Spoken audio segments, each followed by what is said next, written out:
So, good evening, everybody. Welcome.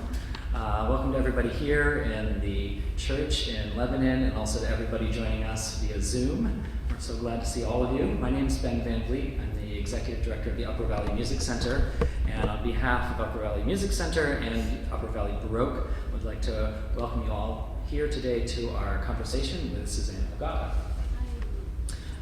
Before we start, a couple of thank yous to do. First, as many of you know, both Upper Valley Music Center and Upper Valley Baroque can do what we do because of the generosity of many businesses and foundations and individuals. And so on behalf of both organizations, I'd like to thank everybody who helps make all of the music education and the concert work that we do possible. I'd also like to thank the Lebanon First Congregational Church of Lebanon for hosting us and helping us with all of this ability to get this out into Zoom world, and Brian in particular, so thank you. And then also for hosting the concerts this coming weekend. And then, of course, Susanna for joining us here tonight. We're so excited to hear what you have to share with us. As many of you know, this is a prelude to a couple of concerts in this very room this coming weekend. There's a concert on Saturday at 7 p.m., which I think has just a few seats left, so if you are looking for tickets or know somebody who you think will enjoy this, please invite them. The Sunday 3 p.m. concert, from what I understand, is actually sold out, so come on Saturday. Then both Upper Valley Music Center and Upper Valley Baroque have some fantastic programming coming up later this year. At the Music Center, we have our faculty showcase concert, which I think could win an award for most musical variety in one program, coming in March, on March 19th. Then Upper Valley Baroque's spring concert is featuring Monteverdi's Vespers, which is something you don't get to hear in concert very often. So that's coming on April 29th and 30th, so keep an eye out for those things. Okay, so now for introductions. Susanna Ogata enjoys performing in the greater New England area and beyond. Susanna has been assistant concertmaster for the Handel and Haydn Society since 2014 and has collaborated in performances presented by Sarasa, the Bach Ensemble, and the Boston Early Music Festival. Her playing has been praised for its airborne lyricism and from Fanfare magazine, and for being witty, responsive, and making the tops of phrases gleam from gramophone, no less. With forte pianist Ian Watson, Susanna completed the Beethoven Project, recording all of Beethoven's sonatas for forte, piano, and violin on period instruments. The recordings have received praise in numerous publications, including the New York Times, citing elegant readings that are attentive to quicksilver changes in dynamics and articulation. They performed at such venues as the Cambridge Society for Early Music, Tage Alte Musik Festival in Regensburg, Germany, as well as a 2-year residency at MIT. And then also joining us for our conversation tonight is Mark Nelson, a multifaceted musician with wide-ranging musical interests. Dr. Mark Nelson has over 30 years experience as conductor, composer, and musicologist. He has been performing arts chair at 4 independent schools, conducted instrumental and choral ensembles in schools, colleges, and communities, and just about everyone in the Upper Valley, I've got to add. And as a composer, developed an interest in American experimental and electronic music traditions. Mark also wrote the program notes for this coming weekend's concerts, and there's just so many gems in there, so I encourage you to all check those out.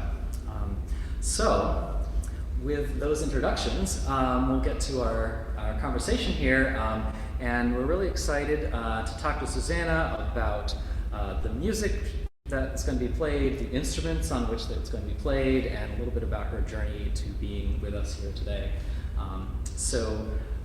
Mark, I'll turn it over to you to get us started.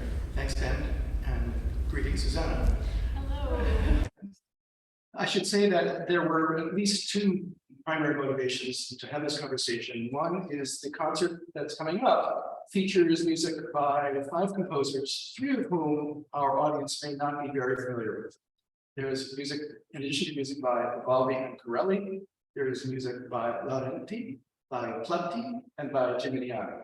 And Gimignani may be familiar to a few people out there. I confess I had never heard of Laurenti or Platti before I started doing research about this concert. So that was one. curiosity, what can we learn about these composers and how did these composers find their way to this particular concert program? And the other source of curiosity and interest is actually the instrument that Susanna plays. She plays a period instrument, she plays Baroque violin, and we thought it would be interesting and helpful for her to talk to us about how she discovered her way to this instrument, what she can tell us about the idiosyncrasies of this instrument, and how the music for the instrument differs from that of a modern instrument. So with that, Susanna, there are many ways of starting. I guess I would love to know, I think we'd all like to know, how did you get to where you're going? How did you get to be a specialist in a period instrument? Wow, that's a great question. And I'll tell you, oh, how's that?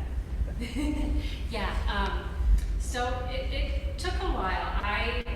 When I grew up, I came to violin, probably like a lot of students. I saw one tonight at the Upper Valley Music Center who started very young. My parents had music going when I was a little kid in the house. We had a turntable and had all sorts of different kinds of music, from everything from, I don't know, ABBA to opera to Sesame Street. and I had it in my ear from a very young age. So I think by about high school, I knew I wanted to go into music. That was something very strong with me, and I ended up going to conservatory, but I certainly didn't learn to play violin on a Baroque or period setup instrument. I learned on a standard modern violin. And in college, I just happened to have a fellow classmate that had signed up for Baroque chamber music, where they got to experiment with period bows, period instruments, and they would put on a opera at the end of every semester. And he couldn't play that semester, and they needed a violin. And I thought, well, I had seen signs for that and thought it looked interesting, so why not try it? And it changed my life for sure. I was so captivated. I remember my first Baroque chamber music class, because the first exercise they had us do was just play very simple notes, whole notes, long, slow tones on our instruments, without any use of this vibrato. Many of the music students won't know what I'm talking about. The string players, where you try to develop the sound with your left hand by shaking it, and they wouldn't let us use that. So everything had to be done with our bows, and what kind of expression could we get just on one note? Like, could we shape that note to make it express something? Then we had to try different articulations, and it was captivating to me, and I stuck with it for the rest of my time there. And so then I moved to Boston after I left. I went to Eastman School of Music, and I came to Boston, and there was such a thriving scene for period instruments, which was really exciting to me. And I started taking auditions, and the more I played with this group of people who were really interested in, making different colors with their instruments, stepping back, and I always loved history too. So that was another kind of selling point for me, was to walk back in time a little bit and get close to this music, to when it, to hear maybe what it's a little closer to what it sounded like when it was actually first written, and that was super exciting. So then it just kind of grew from there. So as you started getting into thinking about other ways to play Baroque music, did that change the way you thought about pieces that you already knew? Like, I'm thinking about maybe Bach, like maybe you had learned Bach earlier before you realized or learned about other ways to play it, and like what was that like to kind of merge those worlds or to explore something new? Yeah, well, it's funny you bring up Bach, because I feel like I think like many of us feel a kind of deep connection with that music, right? And I did certainly, when I was learning it in high school as a kid, and that's never changed. But what's different for instance, playing some of the chamber works and the choral works with the whole group on the instruments and with different tunings. For instance, just a little side note about that. Tuning, like we tune to a standard 440A pitch, but back then tuning was not standardized depending on where you were, and so I've played in all sorts of tunings where my A is a half step lower than where we usually put our A. I've tuned it even a whole step lower or a half step higher than 440, and I've actually played some Bach in that temperament. So anyway, the sound, the whole concept of sound and articulation changes, and the inflection often, I feel, when this music is really successful with period instruments is when they're really trying to capture the effect of the piece, and we can do that well in a unique way, certainly with our period instruments, and and it's great to be able to do that in a collective atmosphere with a bunch of people. So it sounds like actually the ensemble aspect of it drew you in, Yeah. maybe as much as thinking of it in the solo context. Absolutely, yes. And that said, also I've done quite a bit, with Bach's unaccompanied works for violin, the unaccompanied sonatas and partitas. I certainly played those on my period violin as well. And again, I guess, one thing is I've taken out maybe the use of vibrato as I would have when I was in high school. And the way they used it back then was more as an ornament, so choosing notes to vibrate. It wasn't that it wasn't used, but just the way it was used. And doing more with inflecting with my bow. That's just one general way, I've come to approach some of those works for unaccompanied fiddle. Yeah. So Susanna, you've got the instrument right here. So would you mind giving us a little bit of a demonstration of, for example, anything, but particularly you could talk about Bach and how Bach's music changes on this instrument compared to what you were doing as a high school student. Anything you'd like to do, but I think a number of us would be fascinated to learn more about. Well, I do happen to have a modern bow, because I did mention a little bit about the bows, and and I do actually have a little bit of an assortment of Baroque bows. This is one I happen to play with quite a bit. It's a little longer than another Baroque bow that I have, which ends about here. It's much shorter. But you'll notice there is a big difference between this Baroque bow and my modern bow. If I hold it this way, hopefully people on Zoom can see, this one's angled. Some of the Baroque bows are even more so this way, but it's a convex shape, so that the stick angles outward in the middle of the stick a little bit. Whereas with a modern bow, you have this nice little contour inward here in the middle, and the outer ends are more evenly weighted. And what this does is it helps me sustain the sound more easily. Whereas this one, often you get in Baroque music, you get heavy and light accent or articulation, and this actually does that a little more easily.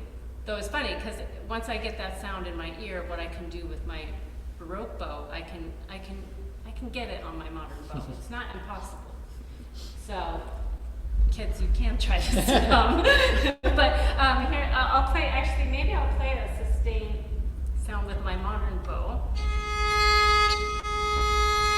And again, if you have your fiddles out at home, and if any of the students are tuning in, this A will sound different. It's tuned to about 415. Actually, look at this.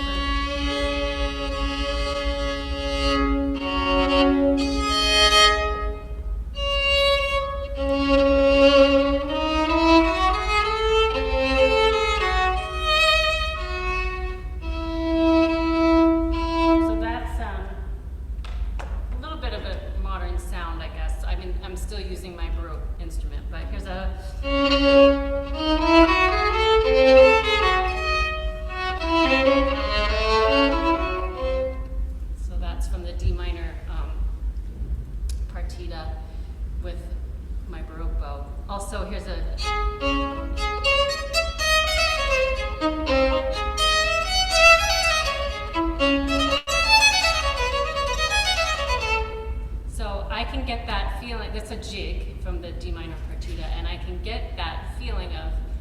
jig, bum, ba bum, ba bum.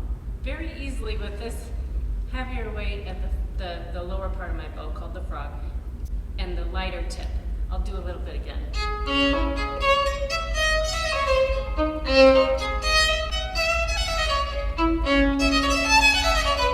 So that's that. I'll go back to my modern bow. Now I can emulate that sound a little bit, but I'll try to play a little more modern for you.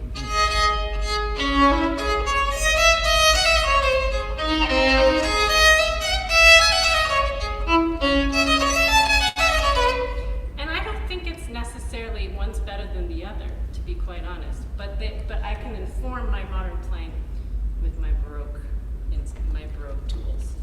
Well, one of the things I most notice in the two different bows is when you started the opening of the partita, there was a lot of continuity from tone to tone and phrase to phrase, whereas you pick up the Baroque bow and immediately there was a lot of separation and a very expressive separation, but there wasn't this sense of, okay, I'm going right through to the end of this phrase. It looked to me like the bow actually lent itself to that sort of articulation. Yeah, I think you hit that right. That's absolutely right, is that the bow really does kind of lend itself. It's right for that, what the inflection is in that piece, I think. Yeah. And when we're playing these instruments, part of it too is we're so lucky that many of the composers, at least in the Baroque period to classical period, many of them played the instruments that they wrote for, and they also wrote about it. So, like you mentioned, the fact that there is some space, many of them say, and some of the things that they wrote about as far as how to play the instrument, they say, give it some space. If there's a note, it doesn't necessarily need to be held the full length. So it's that kind of thing. Your bow can kind of do that for you. So the bows are different. Can you tell us a little bit about how the instrument itself is different? Sure. Between a modern setup and the Baroque setup? Yeah, so I'll hold my violin up, and probably you won't notice too many differences right looking at the instrument itself. But what makes it different are the fittings on the instrument. So if you look, for instance, at the strings, many of us today, we put on steel strings. Back then they didn't have steel, so they used sheep gut primarily for the strings. So what I've got here, my top two strings are pure gut strings, and the lower two are wound with wound gut strings with a gut core. And they feel totally different. It's funny because they're also not as secure as a steel string. They'll break more easily in a concert, or if there's lots of weather changes. But they do have a warm quality about them, and they feel very, very kind of organic, I guess. And then the other fittings on the instrument. So the neck, believe it or not, so this happens to be an old instrument from 1772. It's a German instrument. Joseph Klotz is the maker. He happened to be from a family of famous instrument makers in Germany. Mozart happened to play on another, one of the brothers, Gideus Klotz. So it is an old instrument.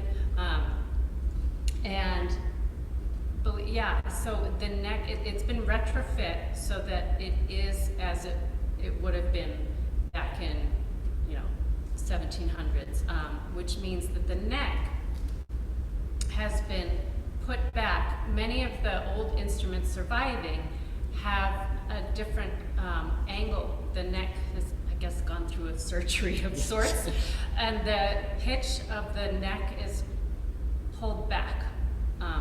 It's angled back into as it fits into the body of the instrument. And what this does, that along with the bridge, there's subtle differences with the bridge and the bass bar on the inside of the instrument. And generally speaking, there's less tension on a Baroque instrument than on a modern instrument. So what you'll find with the gut strings, less tension on the Baroque instrument, even pitch, tuning down. I find the sound is less piercing, and we needed that power as the concert halls developed, and you need to make more sound. We needed that, so they made these, I guess you could call them even improvements. But when you retrofit it back to how it was, you get this kind of warm, earthy quality to the sound, I think. Yeah. So those are some differences with. So as a violinist, kind of adjusting to all these differences in the instrument, what was that process like? Because I'm sure, like you growing up, you get really finely tuned into how your instrument feels and works, and now you've got something that looks kind of the same but feels different. Yeah, that really took adjustment. And actually, I should mention, maybe something you did notice is that there's no chin rest on my instrument, so there's nothing I can, I can't necessarily hands-free it as easily as I can with my shoulder rest and my chin rest. They didn't have that. I think the chin rest was developed around 1820s, 1827 is what sticks in my head. Don't check me on that, but somewhere around there. But yeah, they didn't play with that. But again, standardization. There was no real standard way to hold the instrument. So you might look at a painting from 200 or 300 years ago, and they might be holding their violins down here, or like that, or So there was no standard way like we're trained now, with the violin on the shoulder and your head on the instrument like that. So that was a big change. I think the holding of the instrument was the biggest thing for me to get used to, because you have to find a whole new way to balance and be loose on your fiddle. And I had to actually put my modern violin down for a while to really get the hang of it, and also accustomed to the gut strings, because the gut strings, until you get really comfortable, they'll squeak. They can do little squeaks and things like that more easily.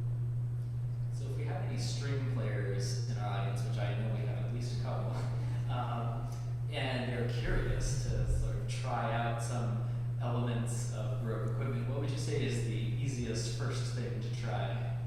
As far as equipment goes. Yeah, easiest first thing to try. Would it be a bow, or like changing your strings, or? I would think the bow, and I would start with the bow, just because it's so important and fun, I think, to experiment with how you can make sound and just take away. If you've learned how to vibrato, it's wonderful. It's a wonderful tool. But maybe try taking it away first before you add it, and try doing. I think I'm gonna go with my first class, which, like I said, we spent time just on the note. Okay, so there's a long note, and I didn't really do too much. But you could try just taking an open A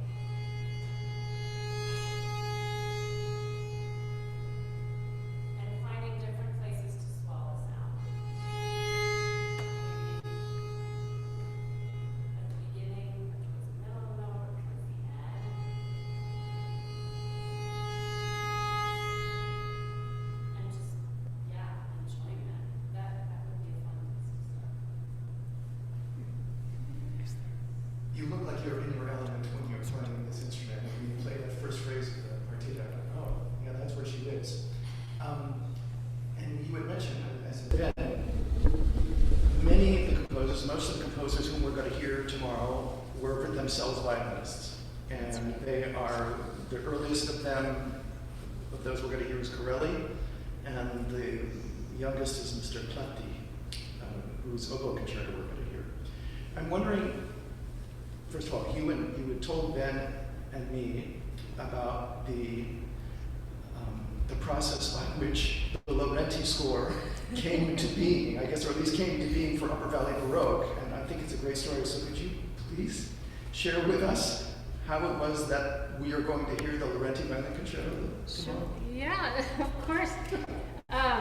So this was a piece I had just happened to hear and thought it was very interesting, this Laurenti piece. There's a lot of kind of fire and, yeah, and then plus there's a beautiful slow movement that sounds like you're enjoying a holiday on the Mediterranean on a summer day, which is maybe something we need right now.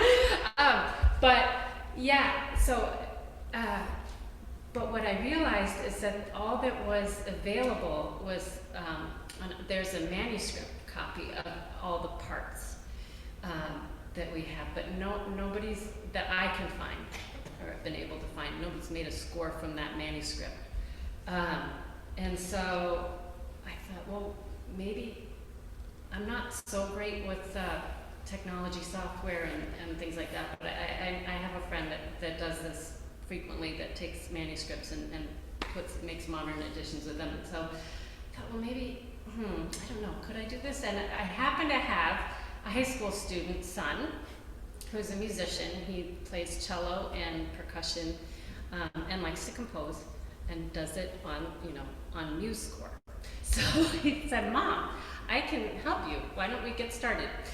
So he helped show me around the software. He helped input most of the violin solo part into the MuseScore software, and then helped me get settled with the rest of the score. And I filled in the rest of the parts. So hopefully, we have a score that we're going to put together with the rest of the orchestra of the Laurenti off of the manuscript. Yeah. Yeah, amazing. And it's important to realize that, for example, as Ben mentioned, the Monteverdi Vespers are going to be done in April, and the Monteverdi Vespers manuscripts are not even in modern notation. So what has to happen, or what had to happen before the Monteverdi Vespers could be performed by modern instrumentalists, was someone had to translate Monteverdi's notation into modern notation, and indeed that's part of the reason that Monteverdi Vespers didn't get a lot of airing for a long time. But this is great. So we've got MuseScore. I know there are any number of Upper Valley music students who are using MuseScore. It's a free publicware program. I think it's just amazing that you and your son have basically put together the score, and this is what we're going to hear on Saturday night and Sunday afternoon. I think this is great. And then there's something really special about this, because as I was preparing for this evening, I thought, oh, I should go listen to that concerto, like hear what it sounds like, get to know it a little bit. And I discovered that there are not very many, if any, readily available recordings. And I gather there is one out there somewhere, but I couldn't find it on Googling around this morning. So it just sort of like takes us back to a time when a live concert was something like you wanted to go to because you couldn't hear it anywhere else. And that's happening this weekend, which is really cool. And it's thanks to your putting that concerto on the list, and I guess Filippo saying, yes, I'll take that one. Yeah, I'm excited. Yeah, so lovely. Susanna, can you talk to us a little bit more about the trajectory of this concert? I mean, I gather that Filippo did ask you to propose a violin concerto, and up came the Laurenti and its interesting story. But there's also, again, there's Corelli, there's two pieces by Vivaldi, there's the Gimignani. We should talk about the Gimignani Folia, because Folia was such a common source of variations, not only for violinists, but often for violinists. So, yeah, could maybe talk to us a little bit about how we get from Corelli to Vivaldi to Gimignani, and then finally Laurenti and Pletti. Yeah, I love this program because I feel like you get a real taste of what was happening all around Italy in the Baroque period with the rise of the concerto.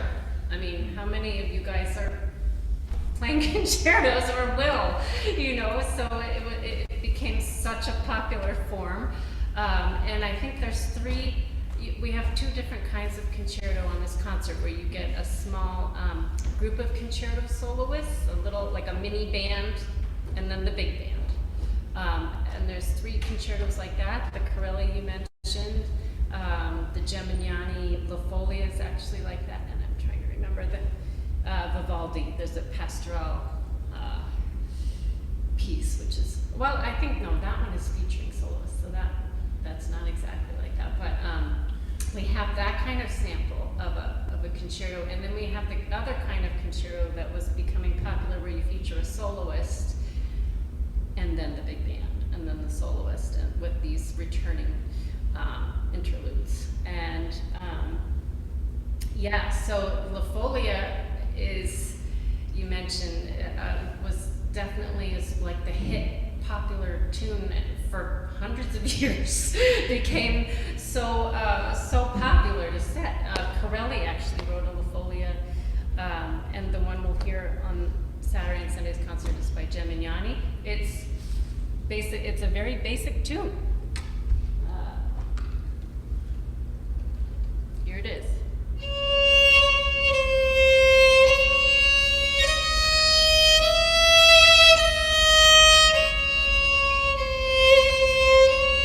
And then here's the full tune.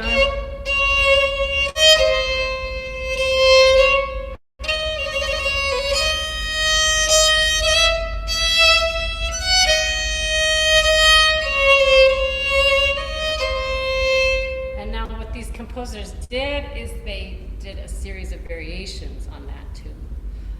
So by the end, you will know that tune.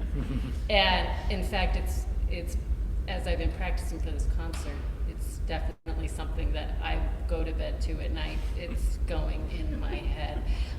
But so that tune's in the Gemignani, we play it at the beginning, and then it goes into all sorts of different variations. So here's one of those.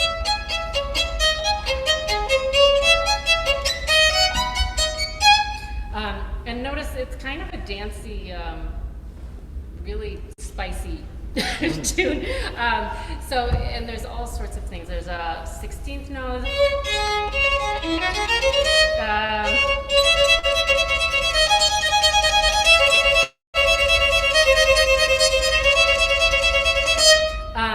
And if you can imagine the whole orchestra doing that, it can get kind of exciting. So. What really doesn't change is the harmony, right? It's basically a passacaglia, That's right. You've got this very, very uber basic harmonic progression, and then the violinist takes an increasing number of liberties in adding new ornaments and so forth. It's also interesting, as I read the notes, that La Folia was essentially was part of hundreds of guitar books back in the day, right? So everybody who was trying to learn the guitar would find his or her way to a book, and there were reams of guitar books, each of which had variations on Folia by many, many, many composers of the day. So indeed, you're doing this piece tomorrow night is doing something which is representative of a key genre of Baroque instrumental music that day. What about, there are two different Vivaldi pieces, right? There's La Notte, which is the flute concerto. Yes. This very wonderful and very strange, right? Don't you think it's strange? I think it's delightfully strange because it's so over-the-top dramatic, and it's got 6 movements, one of which quotes autumn from the season. So there's that on the one hand, and then you mentioned La Pastorella, the piece which features 4 different, essentially soloists, right? That's right. You've got 4 soloists and no piano, as far as I know. That's right. No, right? So it's no, no piano no. and continue with that sort of thing. Yeah. So maybe could you walk us through a little bit there's actually a lot of contrast between La Notte on the one hand and La Pastorella on the other, at the two Vivaldi pieces in this tour. Yeah, La Notte, it's very dramatic flute concerto, and actually that's the flute you'll hear is so different because it's completely made out of wood instead of being made out of metal, and so I love the sound of the flute, the period flute, and it starts with a very dramatic, to me, it really does emulate, it's called, La Notte, the night, and it sounds like you're stepping out into an evening with stars, and it does convey that to me. And then it has a fantastical section where it kind of goes up in 16th notes, And it's called Fantasy. Yeah. Fantasy, so That's right? right. Right? Yeah. And then it gets kind of crazy at the end. with the writing between the instruments. So I think, yeah, that's actually I think it's my favorite flute concerto that he wrote, Lenote. So I'm really excited to play that. Melanie's a brilliant flute player as well. So Yeah. there's a real dramatic element, don't you think? In this Lenote, absolutely. right? I mean, you sort of sense, this is composed by an opera composer, right? It's almost the flute actually takes on a range of personas and acts them out. And so in the Fantasmi section, you're almost like in the middle of a, I don't know, dream/nightmare, because it does shift gears so often. And yet there is the movement called sleep, right? Which is a transposition of the autumn movement from the Four Seasons. That's And right. it is, especially on the flute as opposed to the violin, it's really mellow. Yeah. And really, really calm. And you go, oh. And it's the fifth movement of a 6-movement concerto. I'm going, qu'est-ce que c'est? There's such a range Yes. in the concerto. It's wild, right? Whereas are you playing violin? Are you playing in the other one as well, the pastorale? Yeah. Oh, fantastic. Yeah. So what's that like? I mean, that's got a very different vibe to it, no? Yeah, that's just sort of good pastoral fun, actually, between the instruments. A big flute part in that Very good. as well. But it's just sort of a, rustic, dancey romp, I think. Yeah, but it's more collective between the 4 players. And I don't think it's quite as all over the map as Lenote with the drama, but yeah. So how does, it's the Vivaldi piece comes probably at least 25 years after the Corelli. And is it fair to say that the Corelli concerto we're going to hear tomorrow and the Vivaldi Pastorale concerto that we're going to share at least one key quality for me anyway, and that is there is a lovely kind of organic relationship among all the parts. That is the Vivaldi, there are 2, I guess you could say, right, 2 violin soloists in the Corelli, and there were a piano group, so a group that is, what should we say, would have been less advanced back in the day. But unlike, say, the Laurenti, where you've got this very distinct ritornello played by everybody else, by the band, as you say, and then they stop and the soloist comes in the Corelli, that doesn't happen at all. Right? In the Corelli, there's this beautiful organic, right? Oh, you take a little bit and I'll double that and I'll put a little counterpoint here and all this, right? Yeah. So, I wonder, as someone who plays this music a lot, how do you adjust your sights? In other words, you're playing this Corelli where you're really not the star. At least maybe you are, but I don't feel you're the star of the Corelli. Yeah. Whereas in the Laurenti, you kind of are. And in the Geminiani, you kind of are. Yeah. Right? So how do you adjust? Yeah, no, definitely. I think in the Corelli, we're just like a little bit of a highlight, like maybe a highlight over the top. I wouldn't, over the top of what the rest of the group is doing. But really, as you're saying, it's very much interwoven. And even to me, the concerto, even like Laurenti, or if you take a more of a featured Vivaldi violin concerto, for instance, still there's this element. You are still part of. You're just kind of an extra. It's not like we're talking Beethoven or Sibelius. Or you're really part of the having this conversation with the group. I think, and I love that. I love this like conversation that happens in this music. And then you get a little feature here, a little color here, a little, up high or, down low. There might, with the bass section. I think. Yeah. Whereas in Plenty, in the Opera Concerto, Yeah. right, there really is a distinct difference that's true. between the soloist who appears after the band has done its thing and now does this dauntingly difficult and kind of dazzling thing, which you would mention ornaments. I listened to a couple of performances, and the ornamentation that can happen in the Plenty Opera Concerto is wonderful and daunting, which makes me think, I'm guessing as a specialist in early music, you have played some opera. Your Yeah. first introduction, as you said, was in Baroque opera back in That's Evanston. right. Okay. Yeah. So let's talk about then the operatic sources of some of this music, right? Because we haven't heard a slow movement yet, for example. But I think it's fair to say that the slow movement, for example, of the Corelli, oh my goodness, right? Yeah. The slow movement of the Vivaldi, the slow movement of the Laurenti, right? Feels to me like it is adapted from or drawn from the world of opera. The line is a vocal line, so this, right? So tell us about how you approach then slow movements in, let's say, the Laurenti, for example. Yeah, I couldn't agree more that it's really, you're emulating the voice or some drama.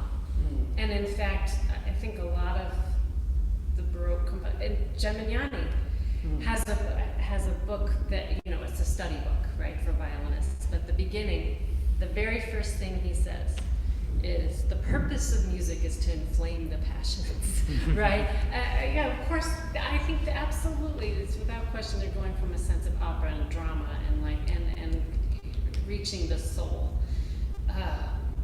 And so, absolutely, when I'm preparing a slow movement, definitely there, and so there's a bit of ornamentation, like for instance in the Laurenti, you have two sections which are repeated, and it was common back then to ornament on the repeat. And so when I'm preparing something like that, I am walking away from my instrument. This is personal, but I'm walking away from my instrument for a second, and how would I sing it? How would I want to sing it? How would I want to, like, take Beyonce or some popular, how would I want to, like, kind of inflect that vocally first? And then can I make that happen on the instrument? That's the challenge. But definitely I take it from the voice. Okay, so youth wants to hear. Can you pick up your instrument and maybe play us, as with the unornamented phrase or moment from the slow movement, and then do something which includes some ornaments? Thank you.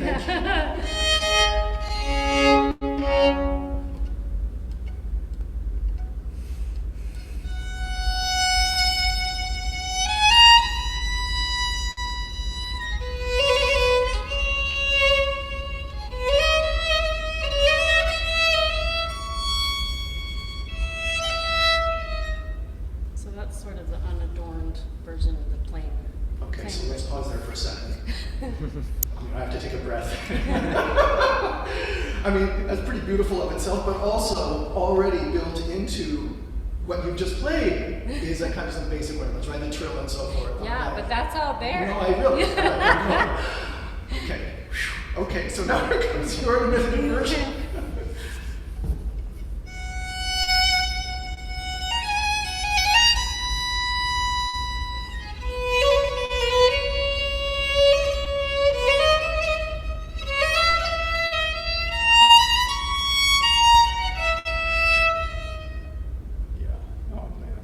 And underneath is a bum, bum, bum, bum, bum, bum. Yeah.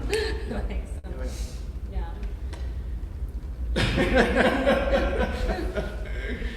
So, tomorrow night, Sunday afternoon, this is going to happen. Can I take a pause on the music and just ask, as a performer, how did you bring that freedom and ornamentation into your playing? Was that something you felt like you had from an early age? Was that something that felt like a new thing to do as you started getting into historical performance? Well, I will say, I love many types of music, one of which is jazz. So, there is a bit of it's just, well, first of all, though, you also have to kind of get into your ear the style a little bit, and It's a language.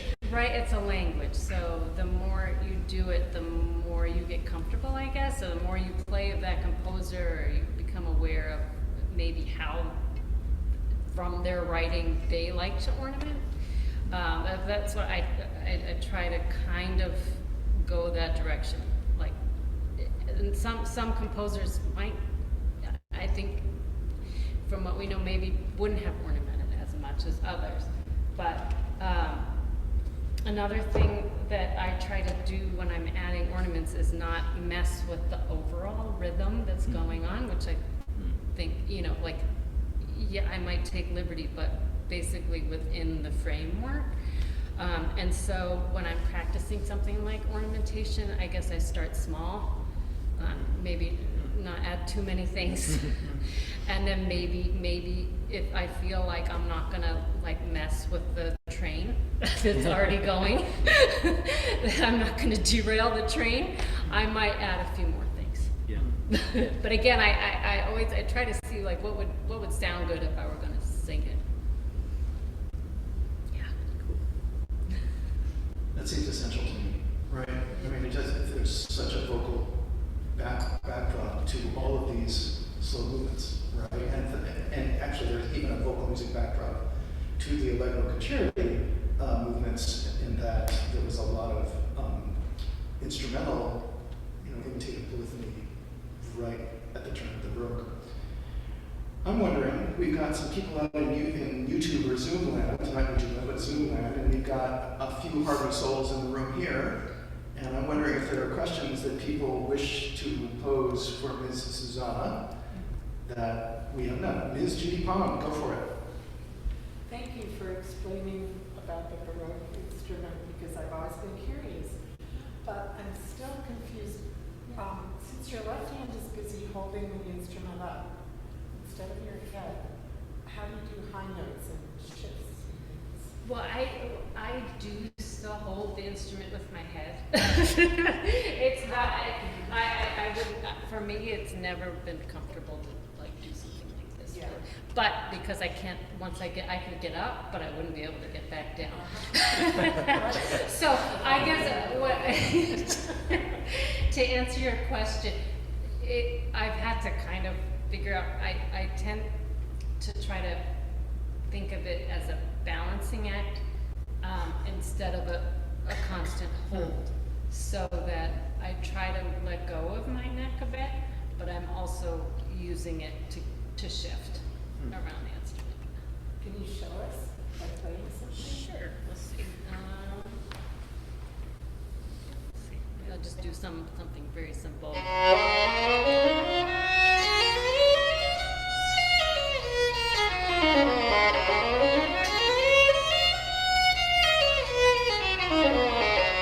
So there's a little bit of freedom here, and I'm kind of using the weight of the gravity of the violin against the body to balance. We do have a 18. So, can a modern instrument be built to, wait a minute, I'm sorry, that was the second one. That one came in while I looked away. Are you able to make the Baroque bow sound modern and the modern sound Baroque? I'm just going to repeat that. Are you able to make the Baroque bow sound modern and the modern bow sound Baroque? Yes, I can, because I think once you have the quality in the ear, it's just not easy. So if I were playing something fast, I guess, or it might not be as accurate, or like what I know I can do, but once it's in the ear, I feel like I can recreate it on either.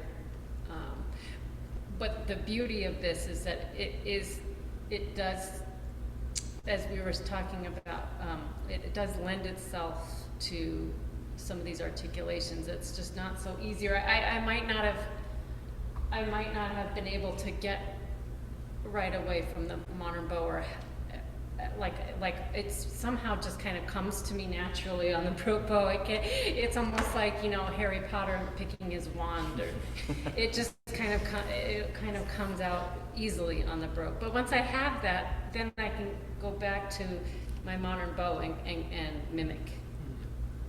Yeah. You have a question in here? I have another. My two daughters play violin at Ogata music, and my daughter Coraline, who's 11, is actually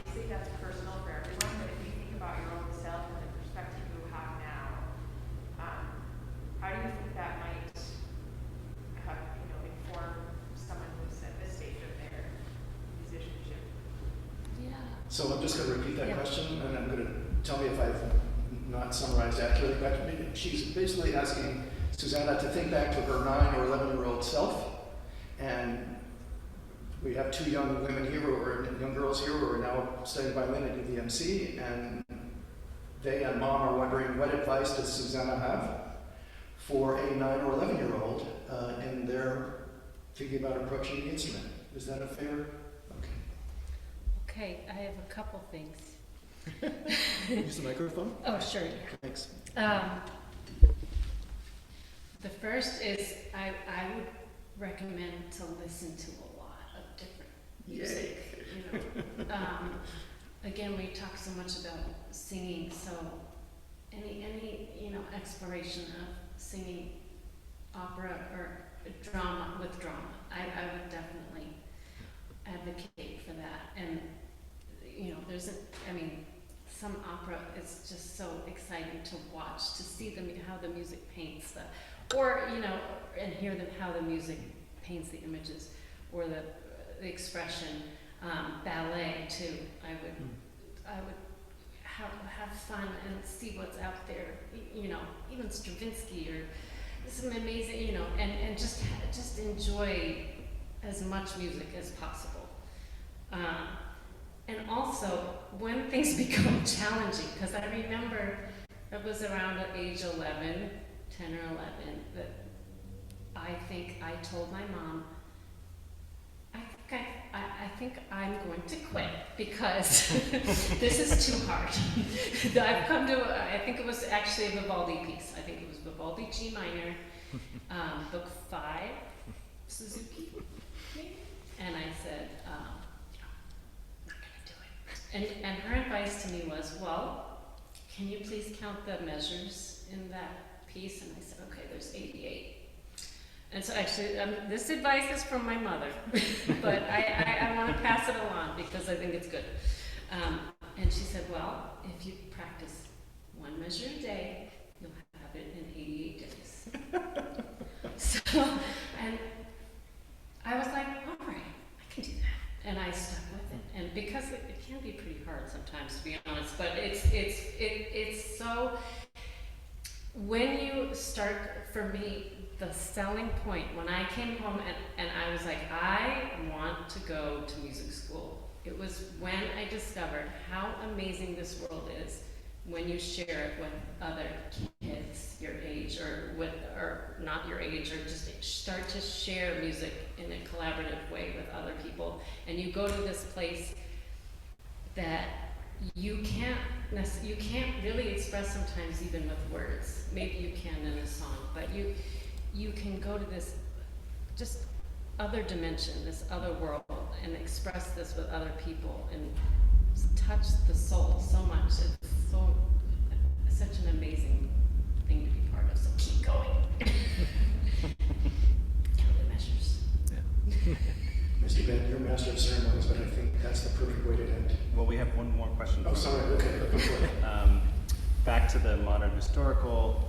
Can a modern instrument be built to historical specifications and be considered a historic instrument?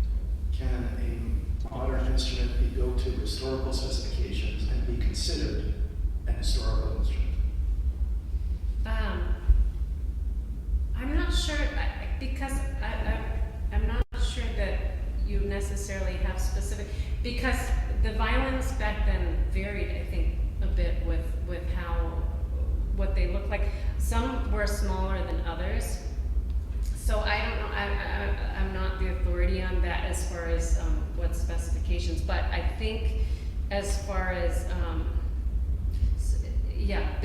building one, I think there are modern replicas today that do a very fine job, as long as they have the fittings on them of a Baroque instrument. So that would be the neck, the guts, even just gut strings. I mean, you're doing well. I think as far as the string instruments go, the differences are there, but they're not as big as, like, for example, a woodwind instrument or brass instrument where they don't have valves or things like that.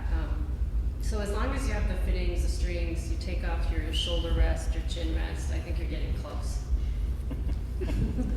Well, thank you so much for spending this hour with us. As you were just talking about, your advice to your younger self and about what kind of lit your musical fire. I was thinking back to the beginning of our conversation, and you were talking about how playing period instruments in ensembles was so exciting to you. It kind of those two things kind of like met up together, and that's makes me inspired to hear you in an ensemble this weekend and sharing that with us. So thank you again so much. I hope everybody, we see you in this room on Saturday or Sunday, because it's really going to be fantastic, and you couldn't have a better space to hear this music. So yeah, great. Thanks for coming. Thanks, everybody. Thank you.